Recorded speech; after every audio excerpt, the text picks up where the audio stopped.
В това видео ще разбереш повече за православието и църквата, ако в момента то представлява тъмна Индия за теб. След разговор или изповед при духовник, душата ни става спокойно и това никак не е случайно.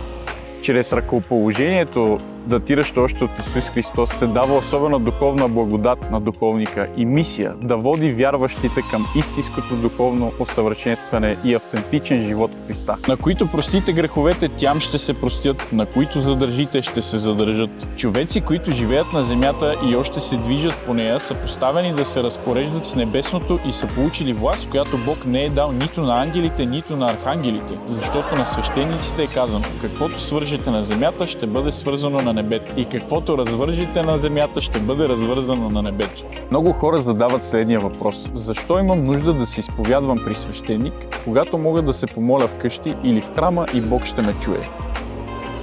Църквата е съществен момент от живота на един православен християнин.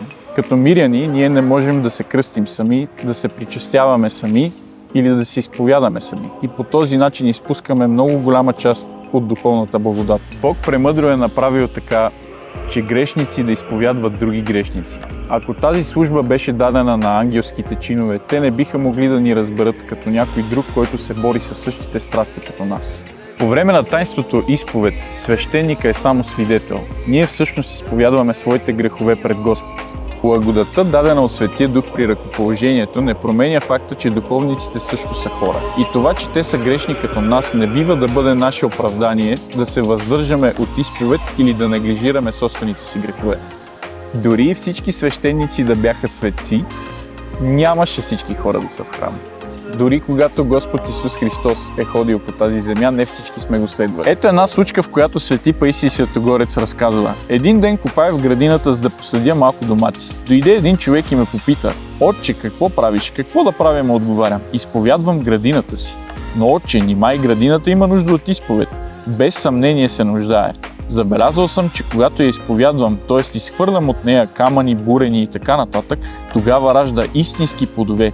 Иначе доматите ми стават жълти и безвкусни. Преди да се изповядаме при свещеник и да вкусим от Божия мир, който надвишава всеки ум, трябва да развием умението да се самонаблюдаваме.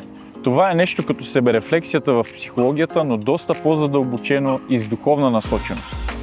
Ако осъзнавахме в пълнота собствената си немощ, нямаше да бързаме да сочим другите с пръст. Както казва Серафим Роуз, съвременният човек обожествява човека без душа. Днес повечето хора забравят, че човекът има душа. Да си християнин означава съзнателно да отблъскваш всичкото ненужно задоволяване на страсти, консуматорство, профанизация и десакрализация и да не оставяш те да пречупят теб и твоето мислене. Ако искаш по-добър свят, започни от себе си. Огледай се за добрите свещеници, добрите примери и не слагай всички под общ знаменател.